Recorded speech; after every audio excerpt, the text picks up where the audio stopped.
الحمد لله نحمده ونستعينه ونستغفره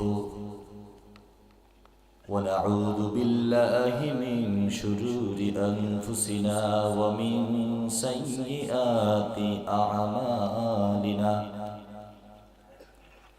من يهده الله فلا مضل له ومن يضلله فلا هادي له ونشهد أن لا إله إلا الله وحده لا شريك له ونشهد أن سيدنا وسندنا وحبيبنا وطبيب قلوب ربنا ومحبوبنا ومرشدنا ومولانا محمدا عبده ورسوله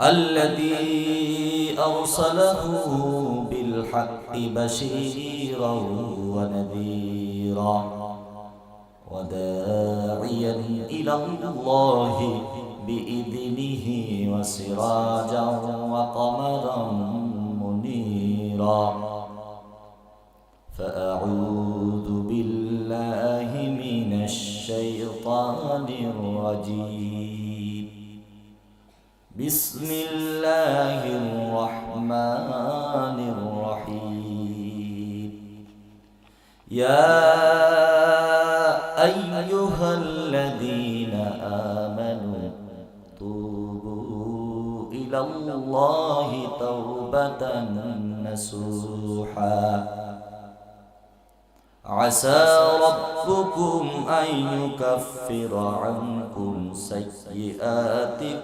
ويدخلكم جنات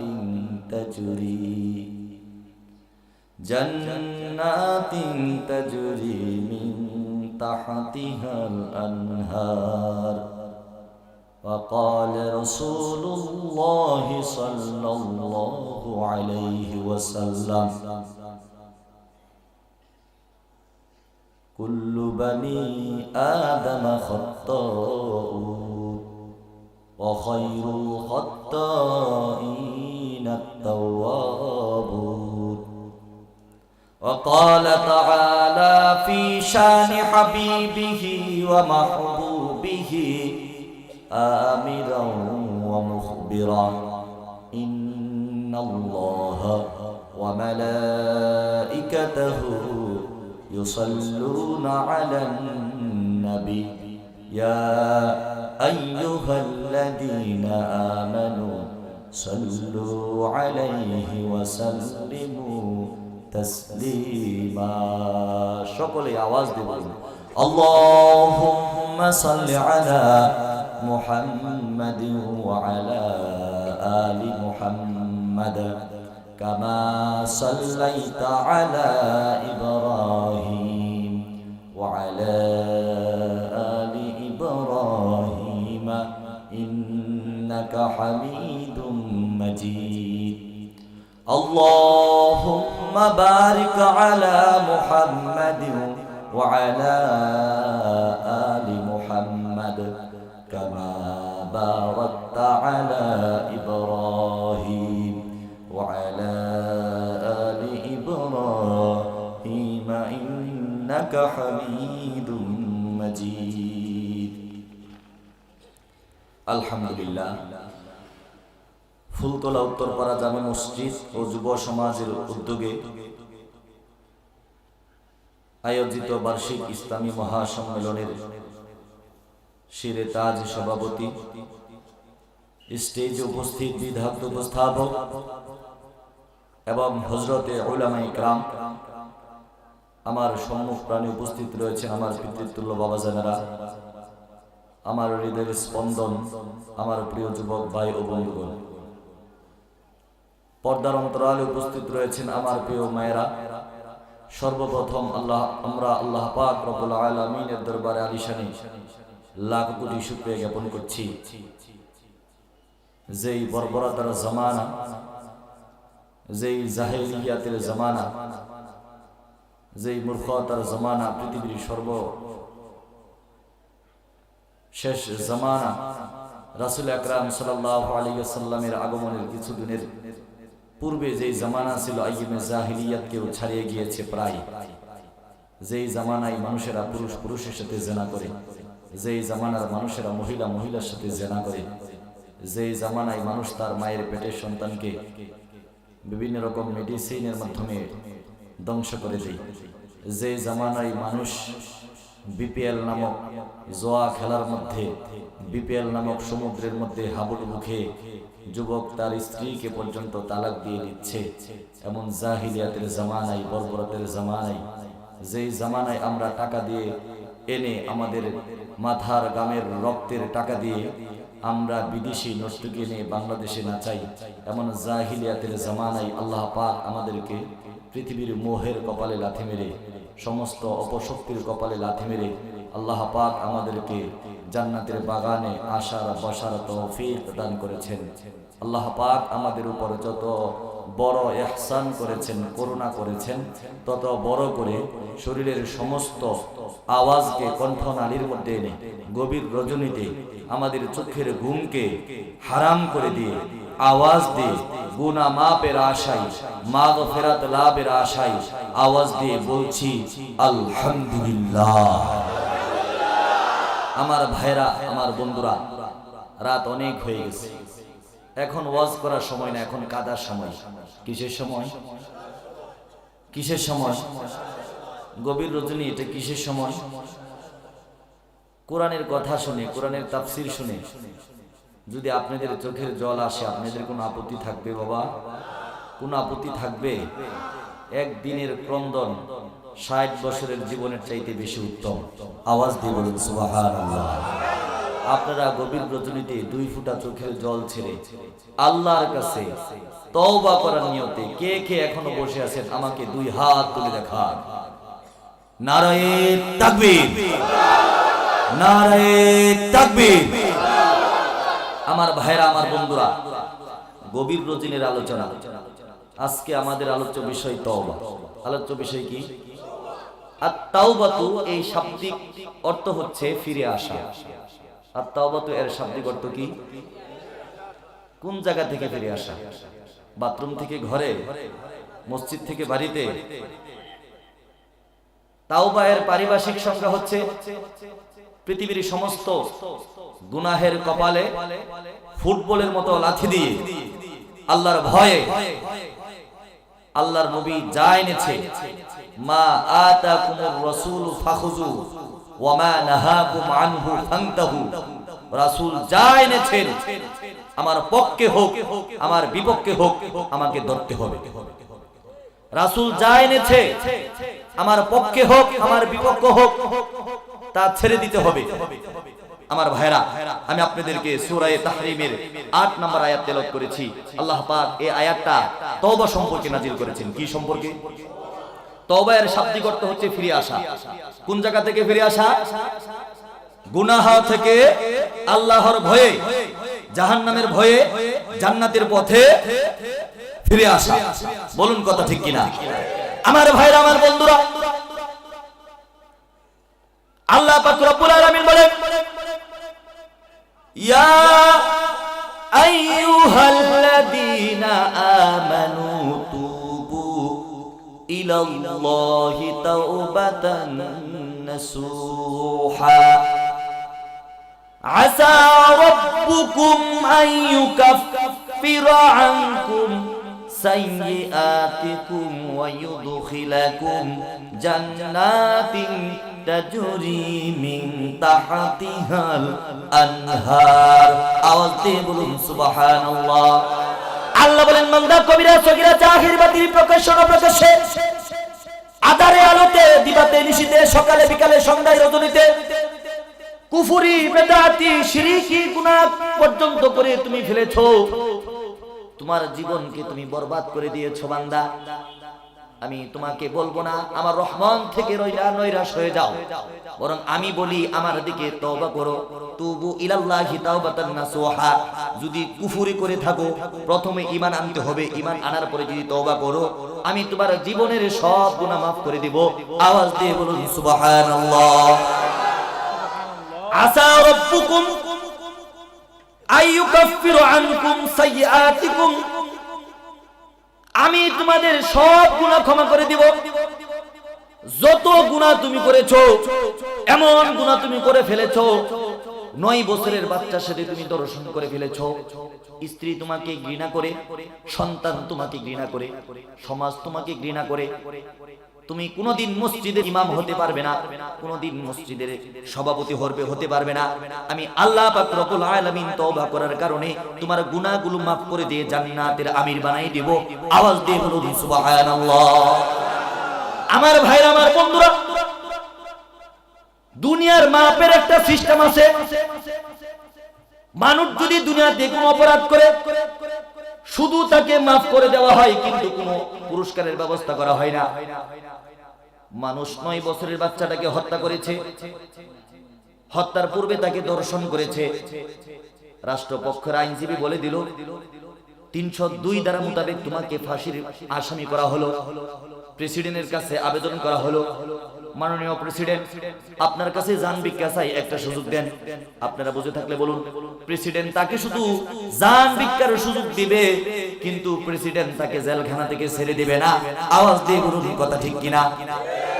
আমার ভাইরা, আমার বন্ধুরা, স্কুলের স্টুডেন্ট শিক্ষকের সাথে বেয়াদবি করেছে, শিক্ষকের সাথে বেয়াদবি করার পরে শিক্ষক তাকে বলেছে, বলার পূর্বে 2টা থাপ্পড় দিয়েছে, এরপরে বলেছে যা তোকে মাফ করে দিলাম। আপনার ছোট ছেলে বুঝে নাই, আপনার ভাইয়ের ঘর থেকে একটা সাবান চুরি করেছে, না বুঝে বলেছে তুই সুর, তোর বাবাই সুর, তোর দাদাই সুর, তোর 14 গোষ্ঠী সুর, যা তোরে মাফ করে দিলাম। আওয়াজ দিয়ে বলুন কথা ঠিক কিনা। আবার চা খাইতে খাইতে বলে আমার ঘর থেকে অমুকের ছেলে একটা সাবান চুরি করেছে, সাথে একটা মোবাইল ছিল, এটা তো আর পাইলামই না। আওয়াজ দিয়ে বলুন কথা ঠিক কিনা। আল্লাহ পাক রব্বুল আলামিন বলেন, বান্দা চুরি করেছো, জিনা করেছো, ডাকাতি করেছো, গভীর রজনীতে ময়মনসিংহবাসীদেরকে বলে যাই মুসলমান, আল্লাহর কাছে 2 ফোঁটা চোখের জল ছেড়ে যদি তওবা করো, আল্লাহ তোমার জীবনের সব গুনাহ মাফ করে দিবে। শুধু গুনাহ মাফ করে দিবে এটাই নয়, বাবা আদম আলাইহিস সালাতু ওয়াস সালাম থেকে মুসা আলাইহিস সালাম, মুসা থেকে ঈসা, ঈসা থেকে হযরত মুহাম্মদুর রাসূলুল্লাহ সাল্লাল্লাহু আলাইহি ওয়াসাল্লাম পর্যন্ত 2,24,000 পয়গম্বর আল্লাহ প্রেরণ করেছেন। আল্লাহ পাক বলেন তোমার গুনার খবর আমি 2,24,000 পয়গম্বরকেও বলবো না, তোমার স্ত্রীকেও বলবো না, তোমার সন্তানকেও বলবো না, তোমার বাবা মাকেও বলবো না। কিয়ামতের কঠিন মুহূর্তে আমি তোমাকে ওয়ায়ুদখিলাকুম জান্নাতিন তাজরি মিন তাহতিহাল আনহার, আমার জান্নাতের মধ্যে আমি তোমাকে প্রবেশ করিয়ে দিব। আওয়াজ দিয়ে বলুন সুবহানাল্লাহ। বান্দার ক্ষমার সাথে আল্লাহর ক্ষমা মিলবে না। বান্দা ক্ষমা করে দেওয়ার পরে গর্ববোধ করে, এক পাশ দিয়ে ক্ষমা করে দেওয়ার পরে আরেক পাশ দিয়ে অহংকার করে, আল্লাহ বলেন আমি তোর গুনাহগুলো ক্ষমা করে দিব, কোনো সাক্ষী রাখবো না। হযরতে মূসা আলাইহিস সালাতু ওয়াস সালামের জামানায় 2 বছর যাবত বৃষ্টি হয় না। কয় বছর? 2 বছর যাবত বৃষ্টি হয় না। আল্লাহর নবী মূসা কালিমুল্লাহর কাছে সমস্ত উম্মত চলে আসে, মুসলমান চলে আসে, ইহুদি চলে আসে, নাসারা চলে আসে, মূসার উম্মতেরা চলে আসে, মুসলমানেরা চলে আসে। মূসা নবীর কাছে মূসার মুসলমান উম্মতেরা চলে আসে এবং বনি ইসরাইলের সমস্ত কাফেররাও চলে আসে। বলেন বৃষ্টি কি শুধু মুসলমানের দরকার নাকি কাফেরেরও দরকার? বৃষ্টি শুধু মুসলমানের দরকার নাকি হিন্দুর দরকার?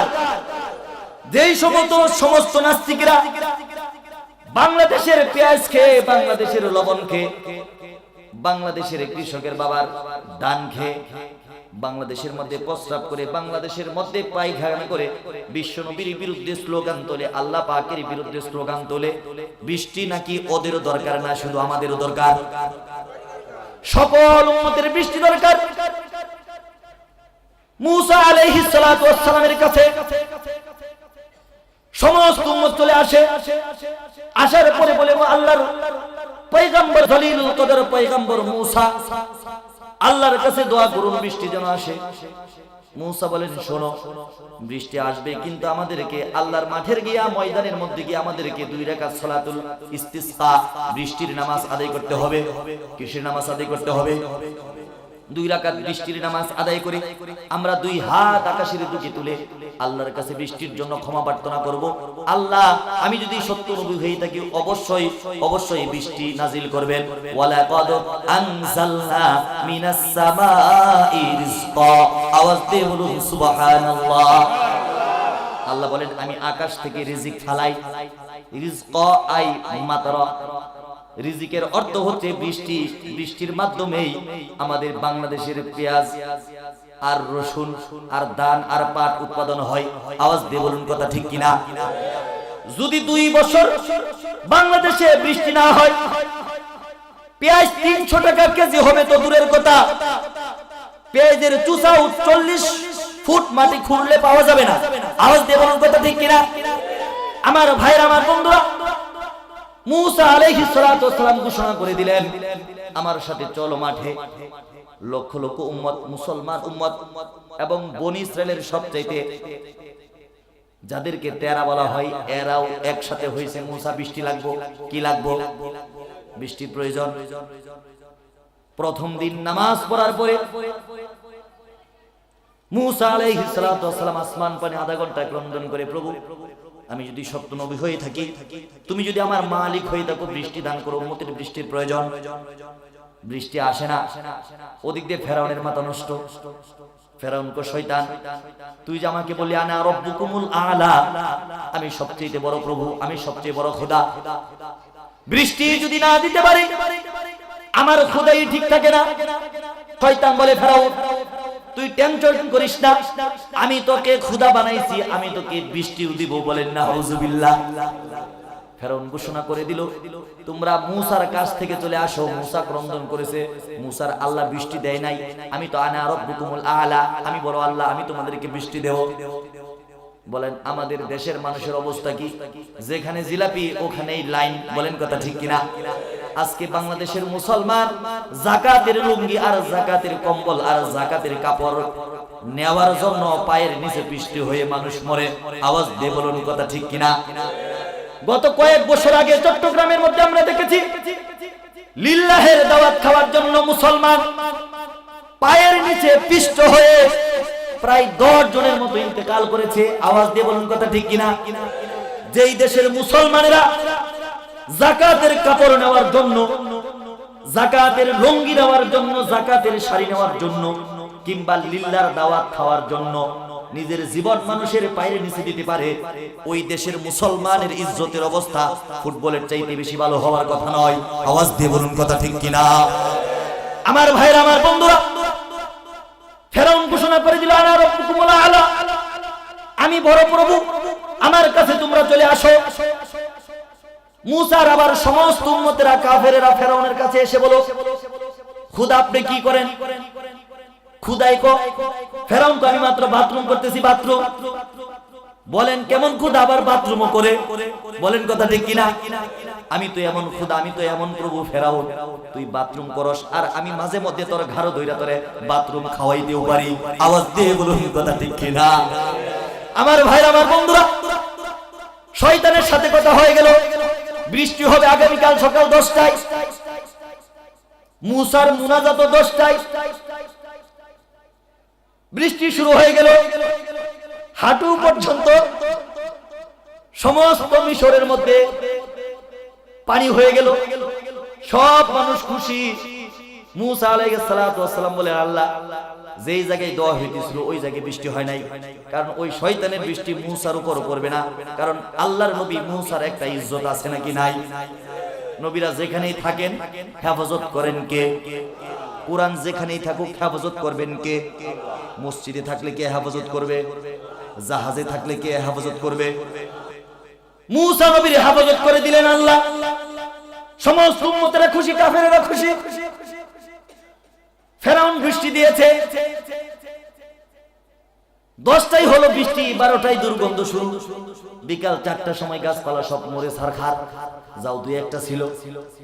উম্মতেরা লাঠি লইয়া ফেরাউনের বাড়িঘর ঘেরাও করে বলে, ফেরাউন কি বৃষ্টি দিলে? যাও টিবু গাছের মধ্যে পাতা ছিল ছোট ছোট, ওই পাতাগুলো মরিত পুরে ছারখার হয়ে গেছে। ফেরাউন কো খারো, আমার একটা বস আছে, বসেরে জিজ্ঞেস করি। ডাক দিয়ে বলে, বস শয়তান, কি বৃষ্টি দিলা? সব যে মরে ছারখার হয়ে গেল।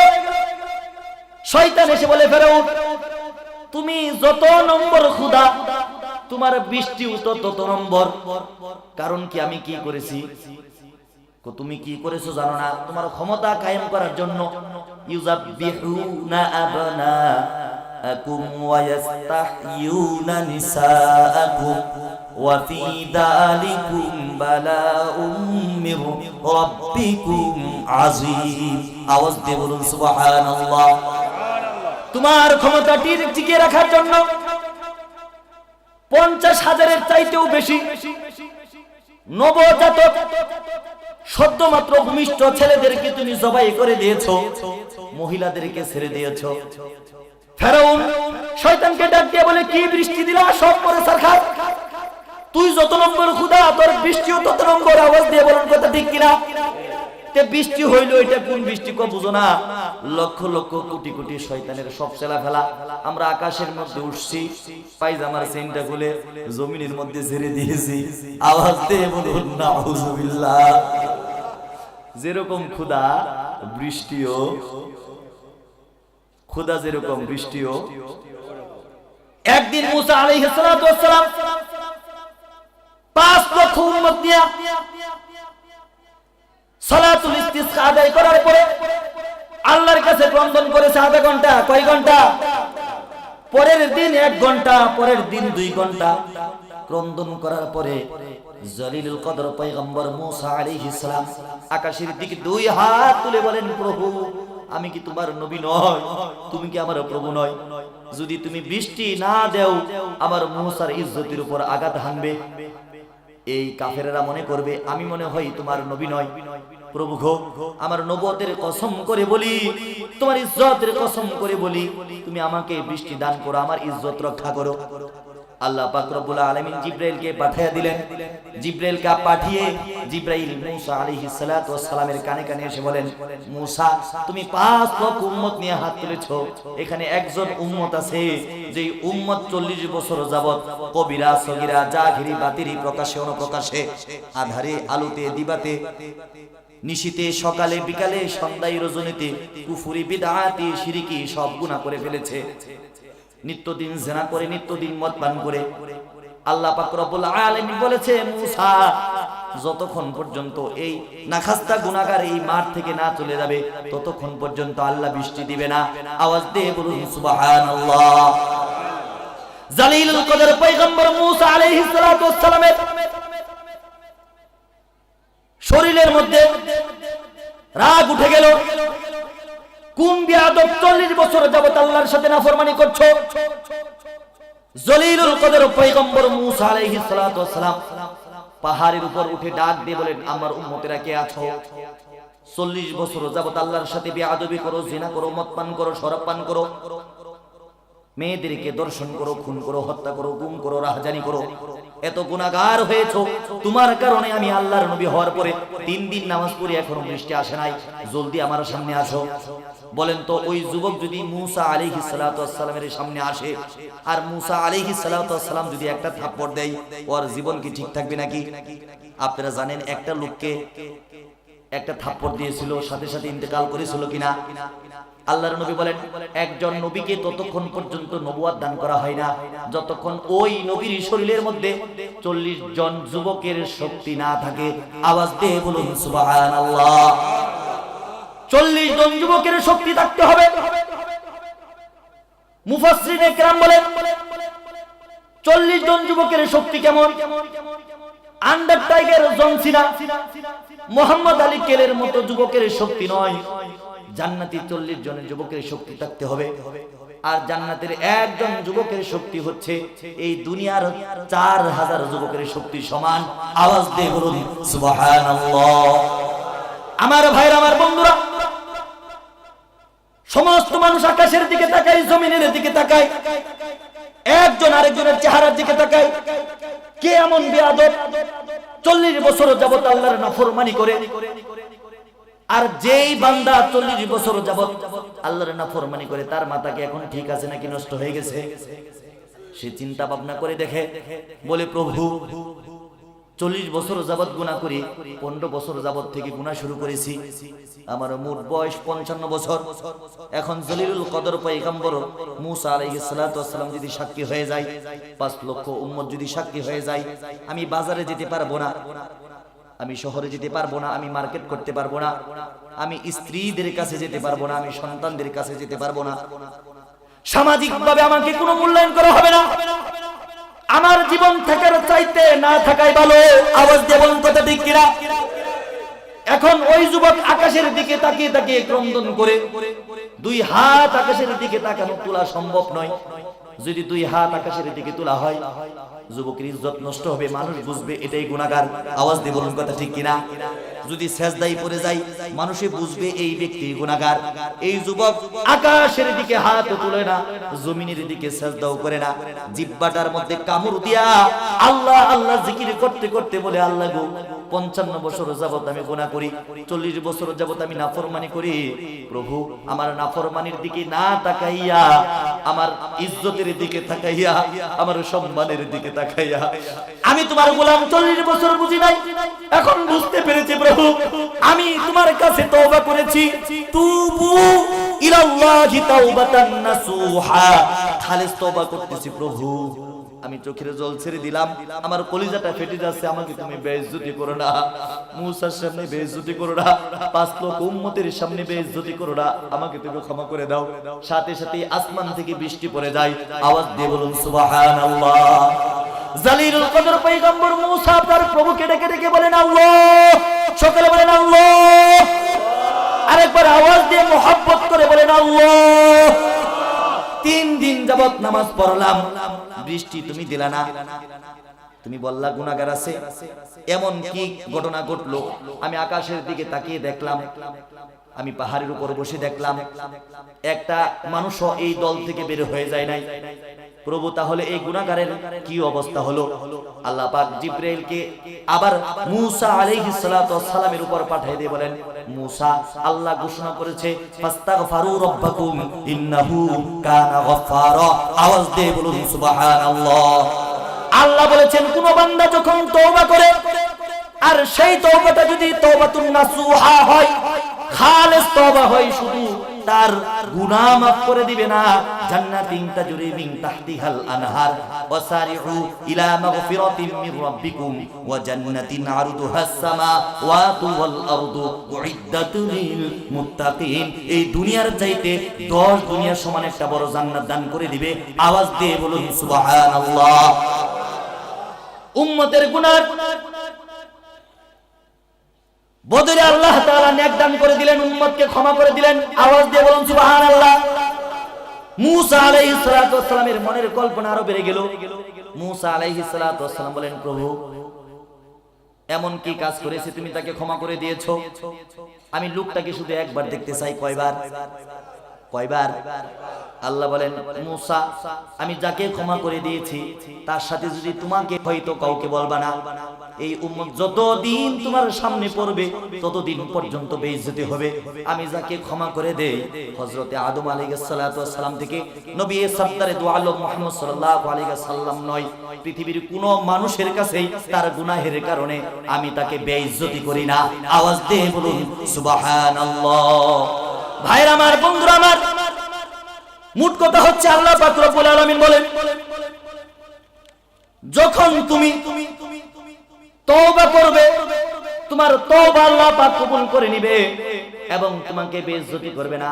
আল্লাহ পাক তার বিশ্ব নবীকে বলে দিলেন, নবী তুমি উম্মতদেরকে বলো, যত গুনাহ করুক, যত গুনাহ করুক, আমার উম্মতেরা যেন আমার রহমত থেকে নৈরাশ না হয়।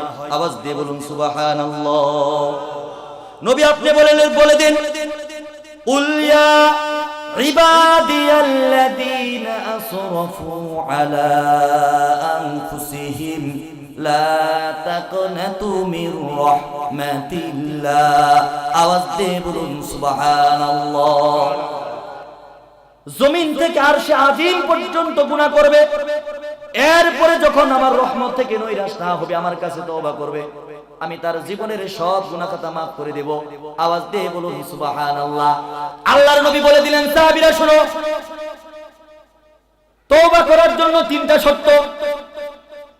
গুনাহ সাথে সাথেই ছেড়ে দিতে হবে, এরপরে লজ্জিত হতে হবে, লজ্জিত হওয়ার পরে কিয়ামত পর্যন্ত এই গুনাহ আর করা যাবে না। বান্দা এরকম ভাবে যদি তওবা করে বিনা হিসেবে জান্নাতে চলে যাবে। আল্লাহর নবী আবার ডাক দিয়ে বলেন, আমার আরেকটা কথা রয়ে গেছে, তোমরা এদিকে আসো, এদিকে আসো। বিনা হিসেবে জান্নাতে চলে যাবে, তওবা করার পরে এই কথা সত্য, শাহাদাত হওয়ার পরে বিনা হিসেবে জান্নাতে চলে যাবে, এই কথাও সত্য। কিন্তু শুনে রাখো, কোন মানুষ যদি জিহাদের ময়দানে গিয়ে শহীদ হয় আর তার কাছে যদি কোনো বান্দা ঋণ পায়, যতক্ষণ পর্যন্ত ঋণের গুনার জন্য কাফারা না দেওয়া হবে, এই গুনার বদলতে তার কাছে ক্ষমা প্রার্থনা না করা হবে, ততক্ষণ পর্যন্ত ওই শাহাদাতকারী ব্যক্তিকেও আল্লাহ তার জান্নাতে ঢুকতে দিবে না। আওয়াজ দিয়ে বলুন সুবহানাল্লাহ। আমরা মানুষের হক মেরে খাওয়ার জন্য পাগল পারা। আমরা সরকারের হক মেরে খাচ্ছি নাকি খাচ্ছি না? সরকারে কারেন্ট দিছে, র্যাকেট খেলবে ছেলেরা, কি করবে, কাজ নাই তো, লাগাই দিছে লাইন। এটা কি হক নষ্ট করা হলো নাকি নষ্ট করা হয় না? সরকারের বিরুদ্ধে আমরা খুব বলি, বলতেও পারি, লাগামহীন কথা বলি আমরা সরকারের বিরুদ্ধে। সরকার জনগণের টাকা দিয়ে মাথার ঘাম পায়ে ফেলে রাস্তা সোলিং করেছে, ইট বিছিয়ে দিয়েছে, বলেন কথা ঠিক কিনা? সকালবেলা দেখা যায় ইট যা বিছাইছিল একটাও নাই, সব দিয়ে আরেক ভাইয়ের মাটির ঘর বাইঙ্গা বিল্ডিং দিছে। আওয়াজ দিয়ে বলেন কথা ঠিক কিনা? বিশ্বরূপে আমরা দেখেছি লাইট ফিট করা হয়েছে, গাড়ি ফোকাস দিবে, ওই জায়গায় বাতি জ্বলবে, ড্রাইভারের রাস্তা চলতে সহজ হবে। কয়দিন পরে দেখা যায় স্টিলের লাইট একটাও খুঁজে পাওয়া যায় না। আওয়াজ দিয়ে বলেন কথা ঠিক কিনা? তাহলে বান্দার হক যদি কোনো বান্দা নষ্ট করে, এই গুনাহটা আল্লাহ মাফ করবে না, স্বয়ং মাফ চাইতে হবে ওই বান্দার কাছ থেকে। আওয়াজ দিয়ে বলুন কথা ঠিক কিনা? আপনাদেরকে মাঝখান দিয়ে একটা মাসআল আপনাদেরকে বলে ফেলি। অনেক সময় দেখা যাচ্ছে আমরা এমন লোকের হক নষ্ট করেছি, ওই লোক আর দেশেই থাকে না। এমন লোকের কাছ থেকে ছোটবেলা কলেজে পড়ার সময় ডাব চুরি করে খেয়েছি, ওই লোকের 14 গোষ্ঠীর মধ্যে এখন কেউ বাংলাদেশেই থাকে না। বলেন কথা ঠিক কিনা? এমন লোকের এক মুরগি জবাই করে খাইছি, এই লোকের সপরিবার আমেরিকা চলে গেছে। এর কাছে মাপ চাওয়ার কোনো রাস্তা আছে? আল্লাহর নবী বলেন, ওই পরিমাণ সদকা তুমি করে দেবা, করে দেওয়ার পরে আল্লাহর কাছে তওবা করবা, আল্লাহ আমি যেই সদকা করে দিলাম, এই সদকার সবটা যেন ওই ব্যক্তিকে দেওয়া হয়, তুমি আমাকে মাফ করে দাও। আল্লাহর নবী বলেন, আল্লাহ ওই বান্দাকে মাফ করে দিবে। আওয়াজ দিয়ে বলুন সুবহানাল্লাহ। আমার ভাইরা, আমার বন্ধুরা, আমি আপনাদেরকে বলেছি তওবা করার জন্য তিনটা শর্ত থাকতে হবে। গুনাহ সাথে সাথেই ছেড়ে দিতে হবে, গুনাহের জন্য অনুতপ্ত হতে হবে, এই গুনাহ ভবিষ্যতে আর কোনোদিন করা যাবে না। আমার ভাইরা, আমার বন্ধুরা, এই তিন শর্ত যদি কোনো গুনাহগারের কাছে পাওয়া যায়, আল্লাহ পাক রব্বুল আলামিন অবশ্যই অবশ্যই ওই ব্যক্তিকে maaf করে দিবে। আওয়াজ দিয়ে বলুন সুবহানাল্লাহ। আল্লাহর নবী সাল্লাল্লাহু আলাইহি ওয়াসাল্লামের জামানায় একজন ব্যক্তি রাস্তায় দাঁড়িয়ে দাঁড়িয়ে ক্রন্দন করে, এমন ভাবে ক্রন্দন শুরু করে দিয়েছে, রাস্তা দিয়ে কোনো মানুষ চলতে পারে না। ওই ব্যক্তির কান্নার আওয়াজের কারণে যুবক এত বেশি ক্রন্দন করে, এত বেশি ক্রন্দন করে, 3 দিন যাবত হয়ে গেল মানুষ ঘুমাইতে পারে না। হযরত ওমর রাদিয়াল্লাহু তাআলা আনহু একদিন ওই রাস্তা দিয়ে চলে যাওয়ার পরে দেখি যুবক এত বেশি কান্না করে, এত বেশি কান্না করে, যুবকের কান্না দেখে হযরত ওমর রাদিয়াল্লাহু তাআলা আনহু কান্না শুরু করে দিয়েছে। আওয়াজ দিয়ে বলুন সুবহানাল্লাহ। আমার ভাইরা, আমার বন্ধুরা, আল্লাহর নবী বলেছে, আমার যতগুলো সাহাবী আছে, আরহামু উম্মতি বি উম্মতি আবু বকর ওয়া আশাদুহুম ফি আমরিল্লাহি উমর ওয়া আস্তাকুহুম হায়াআন উসমান ওয়া কদাহুম আলী ওয়া ফাতিমাতু সাইয়্যিদাতু নিসাই আহলিল জান্নাহ। সবচেয়ে রহম দিলওয়ালা হলো আমার প্রিয় বন্ধু হযরতে আবু বকর, আর সবচেয়ে কঠিন দিলের অধিকারী হলো হযরতে উমর রাদিয়াল্লাহু তাআলা আনহু। আওয়াজ দিয়ে বলুন সুবহানাল্লাহ। একজন কঠিন প্রকৃতির লোক, যেই ব্যক্তি ইসলাম গ্রহণের পূর্বে উন্মুক্ত তলোয়ার নিয়ে বিশ্বনবীর গর্দানটাকে দ্বিখণ্ডিত করে দেওয়ার জন্য পাগল পারা হয়েছিল, যুবকের কান্না দেখে উমর রাদিয়াল্লাহু তাআলা আনহুর মতো কঠিন দিলওয়ালা মানুষ ক্রন্দন শুরু করেছে। উমর রাদিয়াল্লাহু তাআলা আনহু কেমন কঠিন দিলওয়ালা ছিল একটু শোনো। যুদ্ধের ময়দানে মুসলমানেরা কিছু কাফেরদেরকে বন্দী করেছে, এক একজন এক এক রকম ফয়সালা দিচ্ছে, তাদেরকে মাফ করে দেওয়া হোক। আবু বকর বলে মুক্তিপণের বিনিময়ে তাদেরকে মাফ করে দেওয়া হোক। কেউ কেউ বলে তাদেরকে গোলাম বানিয়ে তারা মানুষদের কাছে টিচার হিসেবে কাজ করুক। কেউ কেউ বলে তাদেরকে মুক্তি করা হোক। কেউ কেউ বলে তাদেরকে জেলখানার মধ্যে ঢুকিয়ে রাখা হোক। হযরত উমর বলে আল্লাহর নবী, আমার একটা মত আছে। কেমন কঠিন দিলওয়ালা মানুষ।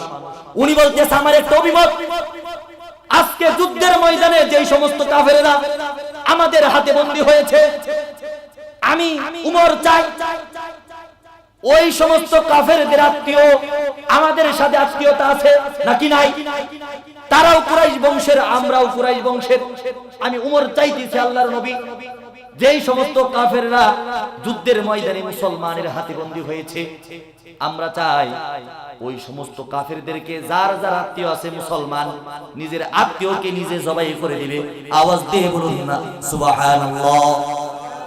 উমর রাদিয়াল্লাহু তাআলা আনহু কত কঠিন দিলওয়ালা মানুষ, বলতেছে আমার আত্মীয়কে আমি জবাই করব, তোমার আত্মীয়কে তুমি জবাই করবা। আওয়াজ দিয়ে বলুন সুবহানাল্লাহ। যুবকের ক্রন্দন দেখে উমর কাঁদে। হযরত উমর বলেন, যুবক তুমি কেন কাঁদো, কেন কাঁদো? কোন গুনাহ কোন অপরাধ তোমাকে কাঁদায় আমাকে বলো। যুবক বলেন, উমর আমি এমন একটা অপরাধ করেছি, তুমি শুনলে আমাকে ঘৃণা করবা, তোমার নবী শুনলে আমাকে ঘৃণা করবে, তোমার প্রভু শুনলে আমাকে ঘৃণা করবে। ওমর আমি এমন গুনাহ করেছি যে গুনার বিভ্রান্ত আমি তোমাকে বলতে পারবো না। যুবক এত বেশি কাঁদে, এত বেশি কাঁদে। যুবকের কান্না দেখে উমর কাঁদে আর মুস্কি মুস্কি হাসে।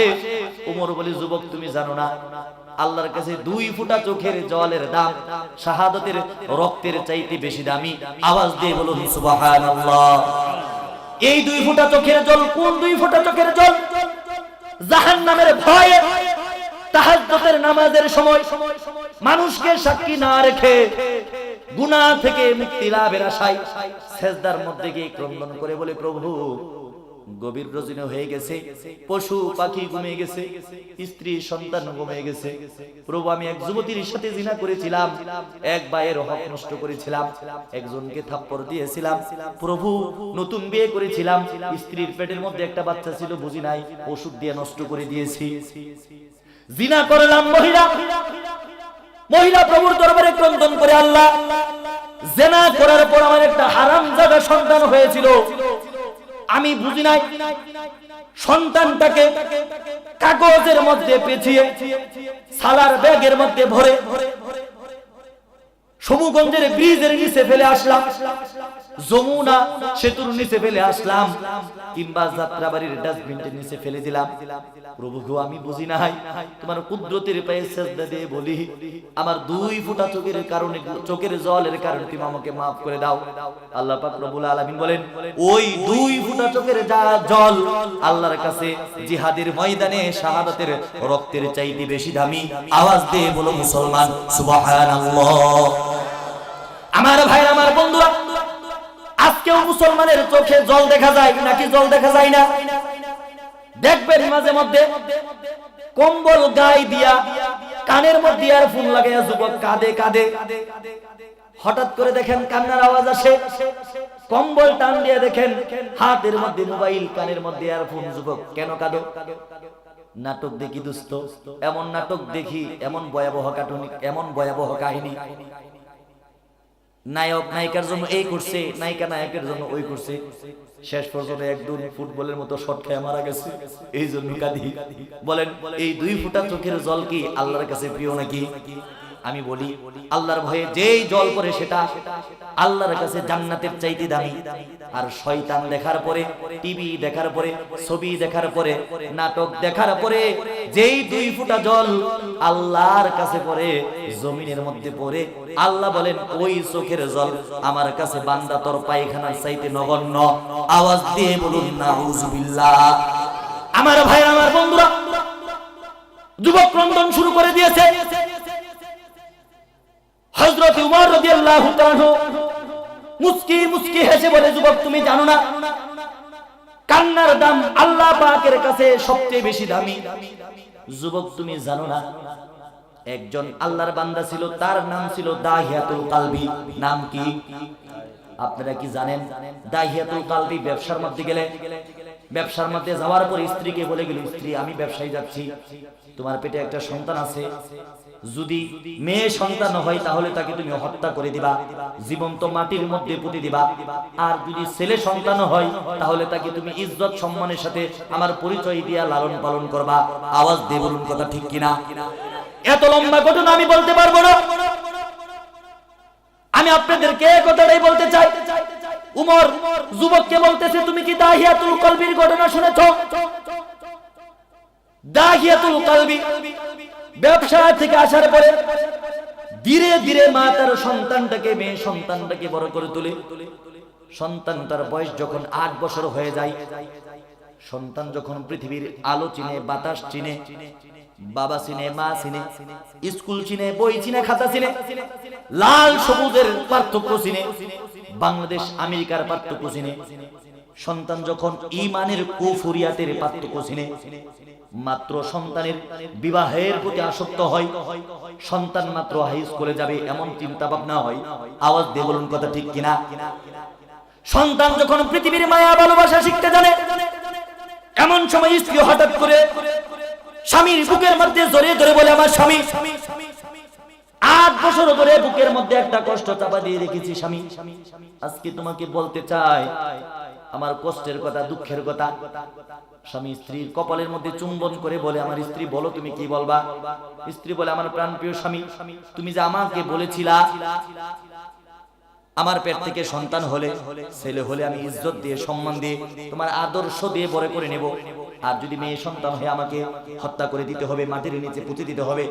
আমার স্বামী শোনো, আমার পেটের মধ্যে সন্তানের জন্য ভীষণ প্রচন্ড ব্যথা হয়, সন্তান আমার পেটের মধ্যে লাথি মারে, আমার কলিজা ফেটে যায়, 2 দিন যাবত আমার ব্যথা হয়, কোনো সন্তান হয় না। হঠাৎ করে ফজরের আযানের মুহূর্ত, সুবে সাদেকের মুহূর্ত, আমার পেট থেকে একটা সন্তান ভূমিষ্ঠ হয়। আমি তার মুখের দিকে যখন তাকাই, তার মুখের দিকে তাকানোর উপরে আমার জীবনের সব কষ্ট আমি ভুলে যাই, আমার ব্যথার কষ্ট আমি ভুলে যাই।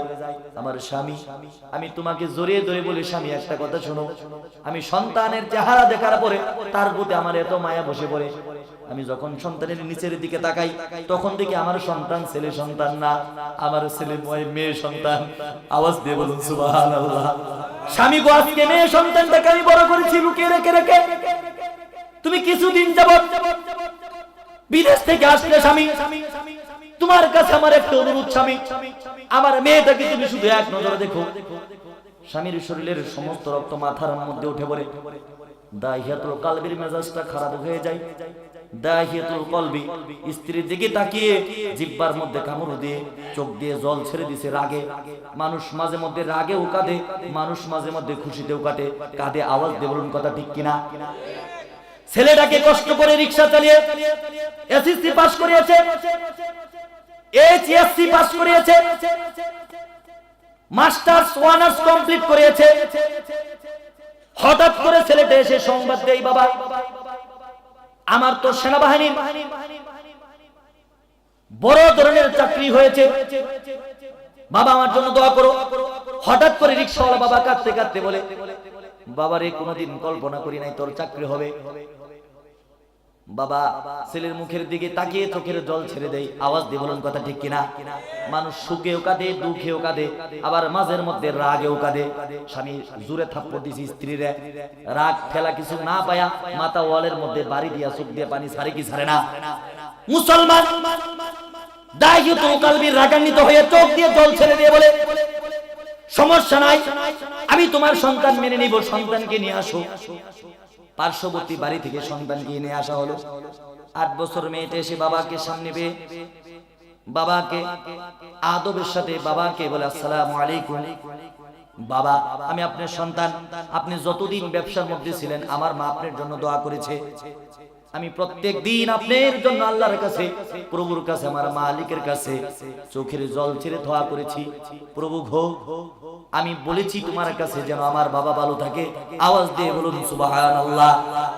পৃথিবীতে স্বাভাবিকভাবে মেয়ের সাথে বাবার সম্পর্ক থাকে বেশি। আওয়াজ দিয়ে বলুন কথা ঠিক কিনা? একটা মাত্র মেয়ে কিংবা একটা বাবার 5টা মেয়ে, একটা ছেলে।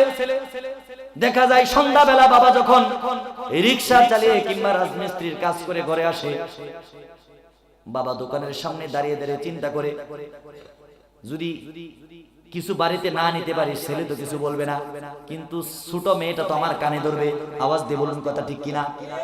বাবা আমাদেরকে কত বেশি ভালোবাসে।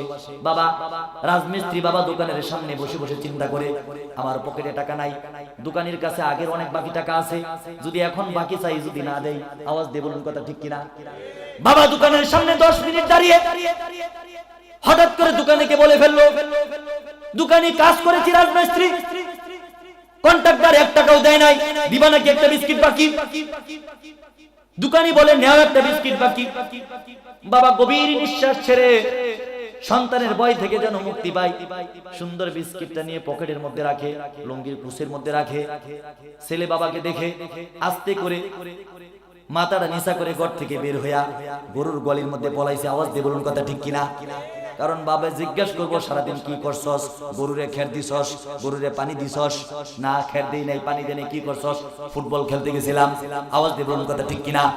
বিপিএল খেলা দেখতে গেছিলাম। আওয়াজ দিয়ে বলুন কথা ঠিক কিনা? যেই বাংলার জমিনে 90% মুসলমান থাকার পরে কোটি কোটি টাকা বিপিএল এর পাশে ব্যয় করে ওই জমিনে পেঁয়াজের দাম 300 টাকা কেজি হবে তো দূরের কথা, আল্লাহর গজব করে ওই জমিনের মধ্যে পেঁয়াজের দাম 1200 টাকা কেজিও হতে পারে। আওয়াজ দিয়ে বলুন কথা ঠিক কিনা? আমরা মনে করি তামিম সাকিব 4 ছক্কা দিয়ে বাংলাদেশের ইজ্জত গোটা পৃথিবীর মানচিত্রে বুলন্দ করে দিয়েছে, বাড়িয়ে দিয়েছে। আমি বলি 4 ছক্কার বিনিময়ে গোটা পৃথিবীর মানচিত্র বাংলাদেশের প্রমাণ হয় নাই, বরঞ্চ গোটা পৃথিবীর কাছে ফুলবাড়িয়ার নাজমুস সাকিব কুরআন তেলাওয়াতের মাধ্যমে, বিশ্বজয় হাফেজের মাধ্যমে গোটা পৃথিবীর কাছে বাংলাদেশকে মুসলমান হিসেবে 1 নম্বর রাষ্ট্র হিসেবে প্রমাণ করতে সৎ সাহস দেখিয়েছে। আওয়াজ দিয়ে বলুন কথা ঠিক কিনা? আমার ভাইরা, আমার বন্ধুরা, আমার মুসলমানেরা শুনে রাখো, দাহিয়াতুল কলবি মগজের মধ্যে আস্তে আস্তে দুশ্মনী চেপে গেল। বলতেছিলাম বাবাদের সাথে মেয়েদের সম্পর্ক একটু ভালোই হয়, বলেন কথা ঠিক কিনা? বাবা চলে আসছে, বাবার বয়ে ছেলে গোয়ালঘরের মধ্যে পলাইছে, কিন্তু মেয়ে দুইটা আইসা একটা পাঞ্জা দিয়ে দর্শে পিছন দিয়া, আর একটা কপালের মধ্যে উইঠা, গাড়ির মধ্যে উইঠা, মাথার মধ্যে চুমু দিয়া, কো আমার বিস্কুট কই? বাবা মুস্কি মুস্কি হেসে হাতের মধ্যে দেয়, বলে মা নেও তোমার বিস্কিট। বাচ্চা এবার অর্ধেকটা খাইছে, ব্যাগটা খাইছে, পুরাটাই খাইছে। পুরাটা খাওয়ার পরে একটু ভেঙে বাবার হাতে দিছে। বাবা বলে, একটু দিলি না তো আগামী দিনের বাজেট করে নিলি। আওয়াজ দিয়ে বলুন সুবহানাল্লাহ। আমার ভাইরা, আমার বন্ধুরা, দাহিয়াতুল কলবির অন্তরটা এমন ছিল না, মেয়েকে দেখে তার ভালো লাগে না। মেয়েকে দেখার সাথে সাথে মাথার সমস্ত রক্ত, পায়ের সমস্ত রক্ত মাথার মধ্যে উঠে গেল। পরের দিন হঠাৎ করে তার স্ত্রীকে বলে, স্ত্রী মেয়েকে দেখে আমার খুব ভালো লেগেছে, মেয়েকে নানির বাড়িতে নিয়ে যাব, চলো মেয়েকে নিয়ে যাব, আমার মেয়েকে সাজিয়ে দেও। মেয়েকে সুন্দর করে সাজানো হলো, মা খুশি, নানির বাড়িতে বেড়াতে নিয়ে যাবে। অর্ধেক রাস্তা যাওয়ার পরে ওই বাবা আরেকটা বাড়ি থেকে একটা কুদাল নিয়েছে, গভীর জঙ্গলে চলে গেছে, মরুভূমির মধ্যে চলে গিয়া বলে তুমি একটু বসো, আমি একটু এখানে গর্ত করব। বাবা গর্ত দিয়া কি করবা? এখানে আমি একটা কাজ করব। বাবা গর্ত খোদা শুরু করলো। 1 গজ গর্ত খোদার পরে মেয়েটা তার জামার আঁচল দিয়া বাবার কপাল মুছে দেয়। নিষ্ঠুর বাবা, এতে তার প্রাণ ভরে না। গর্ত খুঁড়তে খুঁড়তে যখন কোমর পর্যন্ত হয়ে গেছে, দাহিয়াতুল কালবি ক্লান্ত হয়ে গেছে, মেয়েটাকে বাবাটাকে বলে বাবা তুমি উঠে আসো, আমি একটু খুলে দেই। দাহিয়াতুল কালবি গর্ত খুঁড়তে খুঁড়তে তার গর্দান পর্যন্ত হয়ে গেছে, সে অনেক ক্লান্ত হয়ে গেছে, 2-3 বার বিশ্রাম নিয়েছে। মেয়েটা বলে বাবা আমাকে একটু সুযোগ দাও, আমি গর্তের মধ্যে নামি। মেয়েটা লাফ দিয়ে গর্তের মধ্যে নামার পরে বলে আমার কাছে কুদাল দাও।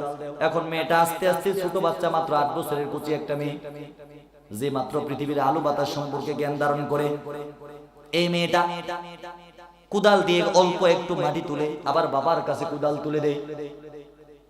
নিষ্ঠুর দাহিয়াতুল কালবি গর্তটা যখন তার পর্যাপ্ত পরিমাণ হয়ে গেল, আস্তে আস্তে উপর থেকে মাটি ভালো শুরু করলো। মেয়ে বলে বাবা এত কষ্ট করে গর্ত খুঁজলাম, 2-3 বার আমি তোমাকে তোমার মাথাটা মুছে দিলাম, তোমার কপালটা মুছে দিলাম। বাবা এখন মাটি তুমি কেন দিয়ে গর্তটা ভরে দিচ্ছো? মেয়েটা কিছু বোঝার আগেই হঠাৎ করে দেখে মেয়েটা তার হাঁটু পর্যন্ত মাটি হয়ে গেছে। মেয়ে চিৎকার করে বলে বাবা আমার হাঁটু পর্যন্ত মাটি হয়ে গেছে, আর মাটি দিয়ে আমি উঠতে পারবো না। নিষ্ঠুর দাহিয়াতুল কালবি, তার অন্তর পাষাণ, তার হৃদয় পাষাণ, তার অন্তরে একটু মায়া জাগে না। মাটি আরো বেশি ফেলে দেওয়া শুরু করলো। মেয়েটার কোমর পর্যন্ত মাটি হয়ে গেল। মেয়েটা দাহিয়াতুল কালবির দিকে তাকিয়ে শীতল 2টা চক্ষু দিয়ে বলে বাবা আমার বুঝার বাকি নাই, আমার প্রতি তুমি সন্তুষ্ট নও রে বাবা, আমার প্রতি তুমি সন্তুষ্ট নয় বাবা। আল্লাহর কসম করে বলি বাবা আমাকে হত্যা করো না বাবা, আমাকে তুমি মুক্তি করে দাও, আমি আর মক্কায় থাকবো না, আমি দূরে কোথাও জঙ্গলে চলে যাব। কোনদিন আমি বলবো না আমার বাবার নাম দাহিয়াতুল কালবি, আমাকে তুমি মাফ করে দাও। দাহিয়াতুল কালবি এবার রাগান্বিত হইয়া বলে বেয়াদব, আমি তোকে যতক্ষণ পর্যন্ত না পুঁতে পারবো আমার শান্তি হবে না। আস্তে আস্তে মেয়েটাকে গলা পর্যন্ত মাটি চাপা দে। মেয়েটা গলাটা কাকাশের দিকে তাকিয়ে বলে বাবা আমাকে আর কষ্ট দিও না বাবা। যখন পৃথিবীর আলো চিনলাম, বাতাস চিনলাম, মা চিনলাম, বাবা দেখলাম জীবনের প্রথম। 8 বছর যাবত বাবা দেখার শখ, যখন বাবা দেখলাম তখন আমার কপালে দুর্দশা। বাবা আমাকে তুমি মেরে ফেলো না। আস্তে আস্তে দাহিয়াতুল কালবি নাক পর্যন্ত মাটি দিয়েছে। আবার বাচ্চাটা 2টা ঠোঁট বের করে বলে বাবা আমাকে এই অবস্থায় রেখে তুমি চলে যাও, আমাকে একদম মেরে দিও না। আল্লাহর কসম করে বলি কোনোদিন তোমার সামনে পড়বো না, কোনোদিন মায়ের কাছে যাব না, তোমার বিরুদ্ধে কোনোদিন মায়ের কাছে নালিশ করব না, আল্লাহর দরবারে তোমার কাছে কোনোদিন নালিশ করব না। দাহিয়াতুল কালবি আত্মাটা নরম হয় না। সমস্ত মাটি দিয়া মেয়েটাকে মাটি চাপা দেওয়ার পরে দাহিয়াতুল কালবির হঠাৎ করে কলিজার মধ্যে কি যেন ডাক দিয়ে বলে আমি কি করলাম। দৌড়ে আল্লাহর নবীর কাছে গিয়া বলে রাহমাতুল লিল আলামিন, আমি এত বড় অপরাধ করেছি, আমার গুনাহ ক্ষমা হবে নাকি? সন্তানের ঘটনার বিভ্রান্ত যখন বিশ্ব নবীর কাছে বলে, বিশ্ব নবী কেঁদে কেঁদে কণ্ঠে বলে দাহিয়াতুল কালবি জীবনে কত বিভ্রান্ত শুনেছি, ওমরের গুনার বিভ্রান্ত শুনেছি, কত বিভ্রান্ত আমি শুনেছি, এমন নিষ্ঠুর পিতা আমি পৃথিবীতে দেখি নাই। দাহিয়াতুল কালবি আমি জানি না তোমার পক্ষে আল্লাহর কি রায় আসে। আল্লাহ পাক বলে দিলেন দাহিয়াতুল আমি তোকে মাফ করে দিয়েছি। আওয়াজ দিয়ে বলুন সুবহানাল্লাহ। কুল ইয়া ইবাদিয়াল্লাযীনা আসরাফু আলা আনফুসিহিম লা তাকুনাতু মির রাহমাতিল্লাহ। আওয়াজ দিয়ে বলুন সুবহানাল্লাহ। বিশ্ব নবী ঘোষণা করে দিলেন আত্তাইবু মিন যামবি কামাল্লা যামবালাহু দাহিয়াতুল। আমি ঘোষণা করে দিলাম একজন মানুষ যখন তুবু ইলাল্লাহি তাওবাতান নাসুহা, আল্লাহর কাছে খাঁটি তওবা করে, আল্লাহর কাছে ওই ব্যক্তির দাম এমন হয়ে যায়, এমন নিষ্পাপ হয়ে যায়। মাত্র একটা সন্তান তার মায়ের পেট থেকে ভূমিষ্ঠ হলো, এই সন্তান যতটুকু বেশি নিষ্পাপ, আল্লাহর কাছে একজন তওবাকারীর ব্যক্তির দাম এরকম নিষ্পাপ। আওয়াজ দিয়ে বলুন সুবহানাল্লাহ। আল্লাহর নবীর কাছে 23 বছরের জিন্দেগিতে 40,000 বার জিবরাইল আলাইহিস সালাম বিশ্ব নবীর কাছে ওহী নিয়ে আসছে। আল্লাহর নবী বলেন সবচেয়ে বেশি দাহিয়াতুল কালবির চেহারার সুরত ধরে আল্লাহর জিবরাইল আমার সাথে সাক্ষাৎ করেছে। আওয়াজ দিয়ে বলুন সুবহানাল্লাহ। ঘটনা কি আপনাদের মনে আছে? উমর রাদিয়াল্লাহু তাআলা আনহু ওই যুবকের দিকে তাকায়া মুস্কি মুস্কি হাসে আর বলে, যুবক তোমাকে আল্লাহ ক্ষমা করে দিবে। আওয়াজ দিয়ে বলুন কথা ঠিক কিনা? আমার ভাইরা, আমার বন্ধুরা, যুবক ক্রন্দন করতে করতে উমর রাদিয়াল্লাহু তাআলা আনহুকে বলে, হযরত উমর তুমি কি জানো আমি এমন অপরাধ করেছি আল্লাহ ক্ষমা করবে না? যদি আমার গুনার বিভ্রান্ত শুনতে চাও উমর, আমার গুনার বিভ্রান্ত আমি তোমাকে শোনাবো না, আমাকে তুমি বিশ্ব নবীর দরবারে নিয়ে চলো। সরদারে দু আলম বিশ্ব নবীর দরবারে নেওয়া হলো। উমর রাদিয়াল্লাহু তাআলা আনহু বলেন, আল্লাহর নবী আমি কি আসতে পারি? হ্যাঁ আসতে পারেন। কি হয়েছে? একজন যুবক দেখলাম মক্কার অলিতে গলিতে ঘুরতেছে আর পাগলের মতো কাঁদতেছে। পাগলের মতো কাঁদতে কাঁদতে যুবক অস্থির হয়ে যাচ্ছে, কান্নার আওয়াজে আমি উমর কাঁদি। আল্লাহর নবী মুস্কি হেসে বলেন, উমর তুমি কি জানো যেই যুবক আল্লাহর কাছে গুনাহ করার পরে আল্লাহর কাছে ক্রন্দন করে, আমি নবী বলে দিলাম কুল্লু বানি আদম খাত্তাউন ওয়া খায়রুল খাত্তাইনা আত-তাওয়াবুন। আদম সন্তান ভুল করবে, আর ভুলকারীদের মধ্যে সবচেয়ে প্রকৃত বান্দা তো সেই যে ভুল করার পর তওবা করে। আওয়াজ দিয়ে বলুন সুবহানাল্লাহ। আমার ভাইরা, আমার বন্ধুরা, আল্লাহর নবী বলে যুবককে নিয়ে আসো। যুবক সর্বপ্রথম আল্লাহর নবী সুন্দরদের চেহারার দিকে তাকিয়ে ক্রন্দন করতে করতে অজ্ঞান হয়ে গেল। যুবকের মাথার মধ্যে পানি ঢালার পরে যুবককে হুঁশ ফিরানো হলো। যুবককে বলা হলো, যুবক তুমি কি অপরাধ করেছো যে অপরাধ করার কারণে তুমি এত বেশি ক্রন্দন করো? যুবক বলেন, আল্লাহর নবী আমি এমন অপরাধ করেছি যদি আপনি শুনেন আমাকে ঘৃণা করবেন।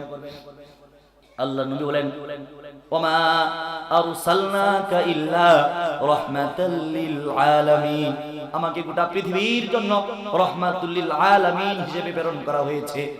আমি তোমার গুনার বিভ্রান্ত শুনে কাঁদবো না, গুনার বিভ্রান্ত শুনে ভয় পাবো না। আমি আল্লাহর কাছে রহমতের দোয়া করব যেন বিশ্ব মালিক তোমার গুনাহকে maaf করে দেই। আওয়াজ দিয়ে বলুন সুবহানাল্লাহ। যুবকের হৃদয়ের কোণে একটু যেন সাহস হয়। যুবক এবার বলা শুরু করলো, আল্লাহর নবী আমি মূলত কাফন চূড়া। মানুষ যখন এলাকার মধ্যে কেউ ইন্তেকাল করে, গুরুস্থানে গিয়ে গিয়ে ওই মৃত ব্যক্তির কাফন চুরি করি। বিশ্ব নবী এবার তার মুখের মধ্যে আরেকটু হাসির রেখা, আল্লাহ মাফ করে দিবে, এই গুনাহটা বেশি গুনাহ না, যদি তওবা করো আল্লাহ মাফ করে দিবে, এরকম বিশ্ব নবীর মনের কাল্পনিক ধারণা। যুবক ক্রন্দন করতে করতে আবার বেশ হয়ে যায়। আল্লাহ নবী বলে, যুবক তুমি কি অপরাধ করেছো? হাল কতালতা নাফসা, তুমি কি কাউকে হত্যা করেছো? না আমি কাউকে হত্যা করি নাই। তুমি কি আল্লাহর সাথে শরীক করেছো? না আমি আল্লাহর সাথে শরীক করি নাই। তাহলে তুমি কেন কাঁদো? যুবক এবার বলা শুরু করে দিল, আল্লাহর নবী রাহমাতুল লিল আলামিন আমি কাফনের কাপড় চুরি করি। একজন ব্যক্তি আমায় এসে আমার কানের মধ্যে আওয়াজ দিয়ে বলে, আমার সহপাঠী কাফন চোরা এসে বলে, ওই কাফন চোরা তুই জানোস নাকি মদিনার বুকে একজন সুরসী সুন্দর সুন্দরী 16 বছরের বয়সী একটা কুমারী যুবতী মেয়ে ইন্তেকাল করেছে, ওই কাফনের কাপড় আমরা চুরি করতে যাব।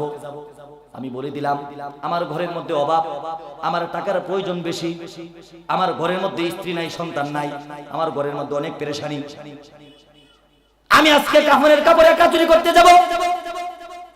আল্লাহর নবী আমি কাফনের কাপড় চুরি করার জন্য ওই গুরুস্থানের ভিতরে প্রবেশ করে ফেলি। আস্তে আস্তে মহিলার কবর থেকে যুবতী নারীর কবর থেকে আমি আস্তে আস্তে আশ্রে আশ্রে মাটি সরাইতে থাকি। যখন মাটি সরিয়ে বাঁশ দেখা পাই, আমি কাঁচা বাঁশের ছাউনিটা বের করে ফেলি।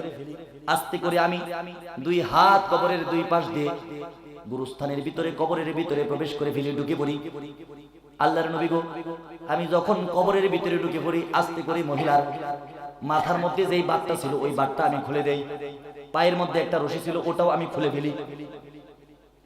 আল্লাহর নবী রাহমাতুল লিল আলামিন, আপনি শুনুন, মাথার বাট আমি খুলে নিলাম, পায়ের বাট আমি খুলে নিলাম, আস্তে আস্তে লম্বা চাদরটা আমি তার শরীর থেকে খুলে নিলাম, অতঃপর ছোট চাদরটাও আমি খুলে নিলাম, অতঃপর মাথার কাপড়টাও আমি খুলে নিলাম।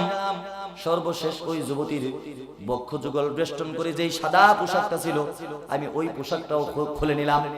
আল্লাহর নবী, আমি যখন সব পোশাক খুলে দিয়ে কাফনের কাপড়গুলো উপরে রেখে দিলাম, আমি উঠে যাব, হঠাৎ করে নিচ দিকে তাকিয়ে দেখি কত সুন্দর নারী, এমন সুন্দর মহিলা আমি পৃথিবীতে কোনোদিন দেখি নাই। বাচ্চার মেয়ে দেখেছি, প্রেসিডেন্টের মেয়ে দেখেছি, সমস্ত কাফেরের মেয়ে আমি দেখেছি, 10 বছরের মেয়ে দেখেছি, 20 বছরের মেয়ে দেখেছি, 40 বছরের মহিলা দেখেছি। এত সুন্দর মহিলা আমি কোথাও দেখি নাই। হঠাৎ করে শয়তান নামক প্রেসিডেন্ট আমার কপালের মধ্যে এসে বসে গেল, আমার মাথার মধ্যে এসে বসে গিয়ে বলে, যুবক, তোর বয়স তো মাত্র 26, কাফন চুরি করে রুজি রোজগার করিস, কোনোদিন একটা সুন্দর বিবাহ করতে পারবি না, আজ পর্যন্ত একটা প্রেম করতে পারলি না, আজ পর্যন্ত একটা মেয়েকে ভালোবাসতে পারলি না, আজ পর্যন্ত বিবাহ করতে পারলি না, তোর সংসারের যে অবস্থা, বিবাহ করতে পারিস কিনা এটাই তো সন্দেহ। আর যদি বিবাহ করতে পারিস, এরকম জমিদার বংশের মেয়েকে বিবাহ করতে পারবি না। যদি জমিদার বংশের মেয়েকে বিবাহ করতে পারিস, এরকম সুন্দরী মেয়েকে বিবাহ করতে পারবি না। যুবক, আমি শয়তান বলে দিলাম, তুই মেয়ের সাথে জিনা কর, পৃথিবীর কেউ দেখবে না, মহিলাও বাধা দিবে না। আওয়াজ দিয়ে বলুন নাউযুবিল্লাহ। আমার ভাই, আমার বন্ধুরা, আল্লাহর নবী এই ঘটনা শোনার পরে মাথাটা ঘুরিয়ে পিছন দিকে দিলেন। আল্লাহর নবী মুখ ফিরে নিয়েছেন। যুবক কাঁদতে কাঁদতে বলে, আল্লাহর নবী, আমি আগেই জানতাম আমার ঘটনা শুনে আপনি মুখ ফিরে নেবেন। আমার ঘটনা বলা শেষ হয় নাই। আল্লাহর নবী তত বড় শুনুন, আমি যখন মহিলার সাথে অপকর্ম শুরু করে দিলাম, আমি আস্তে আস্তে মহিলার সব পোশাক খোলার পরে অপকর্মে যখন লিপ্ত হলাম, 10 মিনিট 15 মিনিট আমার মনের শয়তানের খাহেসাতকে আমি নিবারণ করে দিলাম। আমার বন্ধুরা, আমার ভাইয়েরা, মনে রাখবেন, পৃথিবীতে মানুষ গুনাহ করে, শয়তানের ধোঁকা পড়ে। গুনাহ করার ফলটা, গুনাহ করার শুরুটা মজা, কিন্তু এর ফলটা বড় তিক্তা। আওয়াজ দিয়ে বলুন কথা ঠিক কিনা। যুবক, জিনা করবে, জিনা করেছে গভীর রাতে, একদিন জিনা করার পরে সারা মাস টেনশন করেছে, আমি যে প্রেমিকার সাথে জিনা করলাম, যদি প্রেমিকা গর্ভবতী হয়ে যায় আমার ইজ্জত নষ্ট হয়ে যাবে। আওয়াজ দিয়ে বলুন কথা ঠিক কিনা। যুবক বলেন, আল্লাহর নবী, আমি যখন জিনা করলাম আমার ভিতরে টেনশন ঢুকে গেল, আমি ভয় পেয়ে গেলাম। মৃত ব্যক্তির সাথে জিনা করেছি, আমার ভিতরে টেনশন ফিল করতেছে। আমি 2 হাত কবরের উপরে রেখে আমি লাফ দিয়ে কবরের উপরে উঠে যাব, এরকম নিয়ত করলাম। হঠাৎ করে আমি ভাবলাম, কে যেন থাপ্পড় দিয়ে আমার পায়ের মধ্যে ধরেছে। আমি নিচ দিকে তাকিয়ে দেখি মহিলা ধরে নাই, মহিলা তো শুয়ে আছে, মহিলা নাপাক অবস্থায় শুয়ে রয়েছে। আল্লাহর নবী, আমি মহিলার চোখের দিকে তাকাইলাম, আমি চোখের দিকে তাকাই দেখি 2টা চোখ বন্ধ, মুখটার মধ্যে উজ্জ্বল হাসির রেখা। মহিলা যেন আমাকে বলতেছে, যুবক, দুনিয়াতে যদি আমি সুন্দরী মহিলা ছিলাম, আমার সাথে যদি জিনা করতা, আমাকে যদি নাপাক করে দিতা, আমি গোসল করে পবিত্র হয়ে গিয়ে আল্লাহর কাছে তওবা করে নিতাম। আওয়াজ দিয়ে বলুন কথা ঠিক কিনা। আল্লাহর নবী, আমি ভাবতেছি মহিলা আমাকে বলতেছে, যুবক, আমি যদি জীবিত থাকতাম, আল্লাহ যদি তোমার সাথে আমার বিবাহ বন্ধনে আবদ্ধ করে দিতেন, আমার জীবন, আমার যৌবন তোমার জন্য ঢেলে দিতাম, আমি আর তুমি দুনিয়াতেও স্বামী স্ত্রী থাকতাম, আখিরাতেও স্বামী স্ত্রী থাকতাম। পৃথিবীর একটা নিয়ম হচ্ছে, যুবক শোনো, যখন মানুষ ইন্তেকাল করে তাকে সুন্দর করে গোসল করে পবিত্র করে তারপরে তাকে কবরে দাফন করা হয়। আওয়াজ দিয়ে বলুন কথা ঠিক কিনা। মহিলা যেন আমাকে বলতে শুরু করে, আল্লাহর নবী, আমি জীবিত থাকলে গোসল করে পবিত্র হয়ে যেতাম, আমি মৃত্যুবরণ করেছি, আমাকে তুমি নাপাক করে দিয়েছো। আল্লাহর নবীর আল্লাহ পাকের ফেরেশতা হযরতে ইসরাফিল আলাইহিস সালাতু ওয়াস সালাম যেদিন সিংহার মধ্যে তিনটা ফু দিবে, আল্লাহ পাক রব্বুল আলামিন যেদিন বিলকুম বিইذنিল্লাহ, আল্লাহর নামে দাঁড়িয়ে যাও, আল্লাহর কসম রে যুবক বলে দিলাম সব কবরের লাশগুলো দাঁড়িয়ে যাবে, আমি আল্লাহর কাঠগড়ায় বিচার না করে দাঁড়াবো না। আওয়াজ দিয়ে বলুন সুবহানাল্লাহ। যুবক বলে আল্লাহর নবী আমি চিন্তা করলাম মহিলা তো আসামির কাঠগড়ায় আমাকে দাঁড় করে দিবে, আল্লাহর নবী আপনি বলুন আল্লাহ আমাকে ক্ষমা করবে কিনা? আল্লাহর নবী মুখটা ফিরিয়ে দিলেন। এতক্ষণ তো আবু বকর খুশি ছিল, ঘটনা শোনার পরে আবু বকর চোখের জল ছেড়ে দিয়ে বলে, যুবক কি কুলাঙ্গার, তুই কি কাজ করলি? ওমর তার গর্দান ফিরিয়ে নিয়েছে, উসমান আলী রাদিয়াল্লাহু তাআলা আনহুমা উভয় তাদের মুখ ফিরিয়ে নিয়েছে। আমার ভাইরা, আমার বন্ধুরা বুঝে থাকলে বলুন, এই যুবকের কি এখন এই পৃথিবীতে কোনো বন্ধু আছে নাকি? পৃথিবীর সবচেয়ে পরম বন্ধু বিশ্বনবী মুহাম্মদুর রাসূলুল্লাহ সাল্লাল্লাহু আলাইহি ওয়াসাল্লাম যুবককে অস্বীকার করে দেয়। যুবক তার কলিজার মধ্যে হাত দিয়া পাগল পার হয়ে পাহাড়ের উপর চলে যায়, পাহাড়ের উপর কাঁদতে কাঁদতে অস্থির হয়ে যায়। যুবককে দেখে কণ্ঠে বলে, আল্লাহ পৃথিবীর সব মানুষ আমাকে ঘৃণা করে, এমন অপরাধ করেছি কোন পৃথিবীর কোন বাবা আমার কাছে মেয়ে দিবে না, পৃথিবীর কোন সন্তান আমাকে বাবা বলে ডাকবে না, তোমার নবীও তো আমাকে অস্বীকার করেছে, আমার কি হবে? একদিন, দুই দিন, তিন দিন, 40 দিন পর্যন্ত হয়ে গেল। 40 দিন পরে আল্লাহর নবীর কাছে আল্লাহ জিবরাইল আলাইহিস সালাতু ওয়াস সালামকে পাঠিয়ে দিলেন। জিবরাইল এসে আল্লাহর নবীকে বলেন, আল্লাহর নবী আল্লাহ পাক রব্বুল আলামিন আপনার কাছে কিছু জানতে চেয়েছেন। বিশ্বনবী আশ্চর্য হয়ে গেলেন। আল্লাহ পাক রব্বুল আলামিন বলেন, ওয়া মা ইয়ানতিকু আনিল হাওয়া ইন হুয়া ইল্লা ওয়াহাইয়ুহা। সারা জীবন আল্লাহ শুধু আমাকে জানিয়েছেন, আল্লাহর শিখানো বাক্যগুলো আমি জবান দ্বারা উচ্চারণ করেছি। আজকে আল্লাহ পাক আমার কাছে কি জানতে চাই? জিবরাইল বলেন, আল্লাহর নবী আল্লাহ আপনার কাছে জানতে চেয়েছে এই পৃথিবীর সমস্ত মাখলুকাতের সৃষ্টিকর্তাকে। আওয়াজ দিয়ে বলুন কথা ঠিক কিনা? আল্লাহর নবী বলেন, জিবরাইল এই কথা কেন বললা? পৃথিবীর সমস্ত মাখলুকাতের সৃষ্টি একমাত্র আহকামুল হাকিমিন মহান রব্বুল আলামিন আল্লাহ পাক রব্বুল আলামিন। জিবরাইল দ্বিতীয় প্রশ্ন করেন, আল্লাহর নবী আপনি বলুন এই পৃথিবীর সমস্ত মাখলুকাতের রিজিকের ব্যবস্থা, খাবারের ব্যবস্থা কে করে? গর্তের পিপিলিকার খাবারের ব্যবস্থা কে করে? মহাসমুদ্রের নীল তিমির 3 বেলা খাবারের ব্যবস্থা কে করে? প্রতিবন্ধী বাবা নাই মা নাই এই ব্যক্তির খাবারের ব্যবস্থা কে করে? জঙ্গলের সাপের খাবারের ব্যবস্থা কে করে? বা ব্যাঙের খাবারের ব্যবস্থা কে করে? আল্লাহর নবী চোখের জল ছেড়ে দিয়ে বলেন, জিবরাইল এমন প্রশ্ন কোনোদিন শুনি নাই, তুমিও জানো সব পৃথিবীর মাখলুকাতের সৃষ্টিকর্তা আল্লাহ, তাদের রিজিক দাতা আল্লাহ। এবার জিবরাইল বিশ্বনবীকে 3 নাম্বার প্রশ্ন ছড়ে দেয়, বিশ্বনবী আপনি বলুন পৃথিবীর কোন মানুষ কোন জিন যদি আল্লাহর সাথে নাফরমানি করে, আল্লাহর কাছে গুনাহ করে, মানুষের হক নষ্ট করে, এই গুনাহ মাফ করে দেওয়ার মালিক কি আপনি বিশ্বনবী নাকি আল্লাহ পাক রব্বুল আলামিন? আওয়াজ দিয়ে বলুন সুবহানাল্লাহ। বিশ্বনবীর বুঝার আর বাকি রইল না। বিশ্বনবী বলে দিলেন, জিবরাইল আমি বুঝতে পেরেছি একজন যুবক 40 দিন পূর্বে আমার কাছে এসেছিল, আমি তাকে অস্বীকার করেছিলাম, আমার মনে হয় যুবকের তওবা আল্লাহ পাক রব্বুল আলামিন কবুল করেছে। জিবরাইল বলেন, আল্লাহর নবী আসলে ঘটনাটা তাই। আবু বকর এবার আফসোস করে করে বলে, আল্লাহর নবী আমি তো অপরাধ করেছি, যুবকের কাছ থেকে মুখ ঘুরিয়ে নিয়েছিলাম। ওমর একই কথা, হযরতে উসমান, হযরতে তালহা, হযরতে জুবাইর, হযরতে আলী রাদিয়াল্লাহু তাআলা আনহুর মুখে একই ধ্বনি উচ্চারণ, আমরা অপরাধ করেছি। সমস্ত সাহাবীরা মিলে যুবককে খুঁজতে গেল। যুবক আল্লাহর কাছে তওবা করে 2টা পা পাহাড়ের উপরে দিয়ে, 2টা পা মাথাটা নিচ দিকে দিয়ে যুবক কাঁদতে কাঁদতে আল্লাহর কাছে বলেন, আল্লাহ 40 দিন যাবত তোমার কাছে তওবা করি, আল্লাহর নবী আমাকে অস্বীকার করেছে, আবু বকর আমাকে অস্বীকার করেছে, ওমর আমাকে অস্বীকার করেছে, তালহা আমাকে অস্বীকার করেছে, জুবাইর আমাকে অস্বীকার করেছে, আলী রাদিয়াল্লাহু তাআলা আনহু আজমাইন আমাকে অস্বীকার করেছে। আল্লাহ তুমি মাফ না করলে আমি আর এই পৃথিবীতে বেঁচে থাকতে চাই না। আল্লাহ রাব্বুল আলামিনের কাছে আল্লাহ পাক রব্বুল আলামিন বিশ্বনবীর কাছে আয়াত নাযিলের মাধ্যমে যা দিলেন, ফাস্তাগফারু রাব্বাকুম ইন্নাহু কানা গফফারা। আওয়াজ দিয়ে বলুন সুবহানাল্লাহ, আওয়াজ দিয়ে বলুন সুবহানাল্লাহ।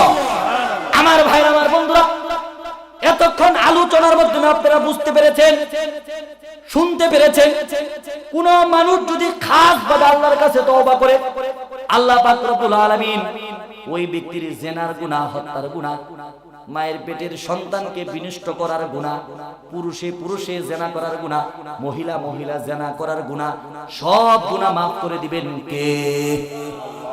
আল্লাহ সব গুনাহ maaf করে দিবেন। কাদের কপালে তওবা হবে, কাদের কপালে তওবা হবে না? মুসলমান শুনো, আল্লাহ পাক রব্বুল আলামিন সূরা নিসার 17 নম্বর আয়াতে আল্লাহ বলেন, ইন্নামাত তাওবাতু আলাল্লাহি লিল্লাযীনা ইয়ামালুনাস সুআ বিজাহালাতিন থুম্মা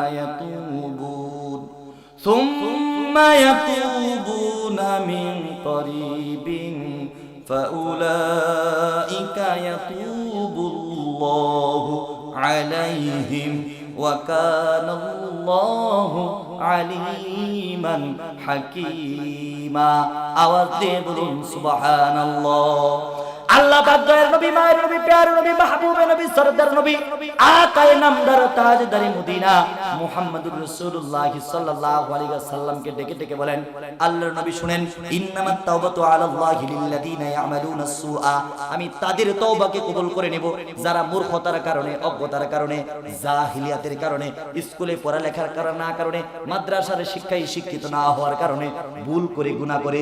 কিভাবে গুনাহ করে? যারা ভুল করে গুনাহ করে তাদের গুনাহ আমি maaf করে দিব। আল্লাহ বলেন কাদের গুনাহ maaf করব?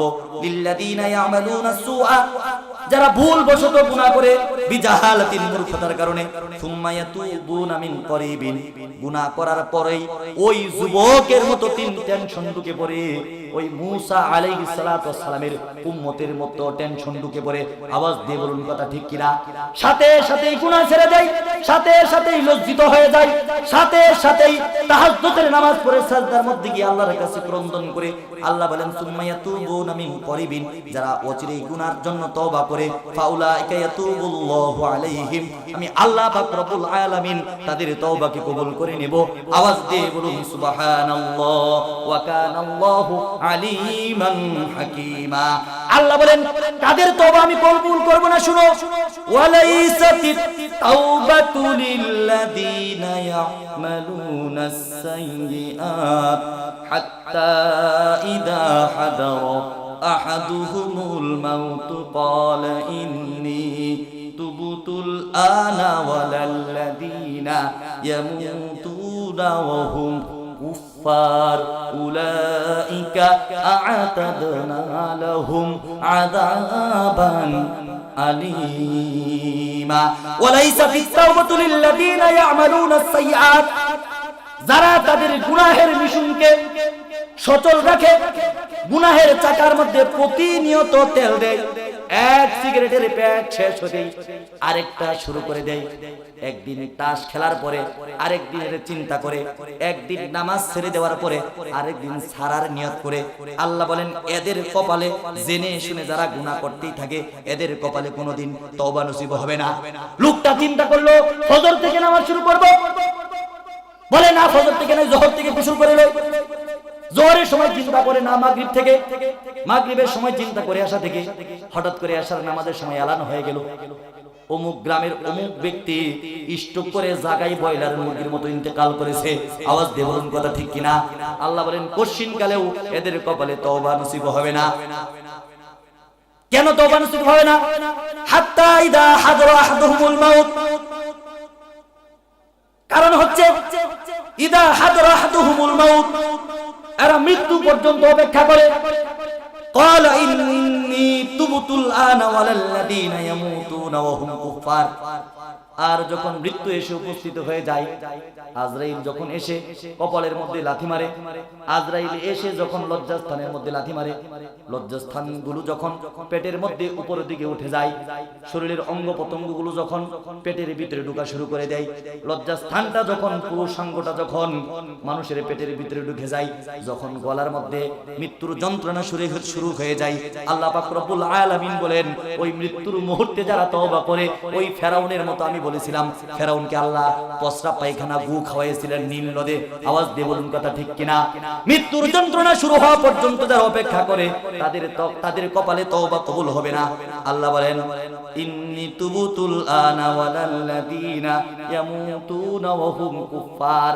আর যারা কুফরি করে, আল্লাহর বিরুদ্ধে স্লোগান তোলে, আল্লাহকে যারা পছন্দ করে না, যারা মূর্তিকে পছন্দ করে, যারা নাস্তিক্যপনাকে পছন্দ করে, তাদের কপালে আমি আল্লাহ পাক তওবা দিব না। উলাইকা আ'তাদনা লাহুম আযাবান আলিমা, বরঞ্চ তাদের জন্য রয়েছে জাহান্নামের কঠিন আযাব। আওয়াজ দিয়ে বলুন সুবহানাল্লাহ। আমার ভাইরা, আমার বন্ধুরা, এবার আমার শেষ প্রশ্ন আমি আপনাদেরকে বুঝাতে চাই। তওবা করার সংজ্ঞা দিয়েছি, তওবার শর্ত দিয়েছি, কিভাবে তওবা করতে হবে এটাও আমি আপনাদেরকে বলেছি। তাহাজ্জুদের 2 রাকাত নামাজ পড়ে কুদরতের পায়ে সিজদা করে পৃথিবীর সব মানুষ যখন ঘুমিয়ে যাবে, আপনার চোখের জল ছেড়ে দিবেন, আল্লাহর কসম আল্লাহ আপনার গুনাহ maaf করে দিবে।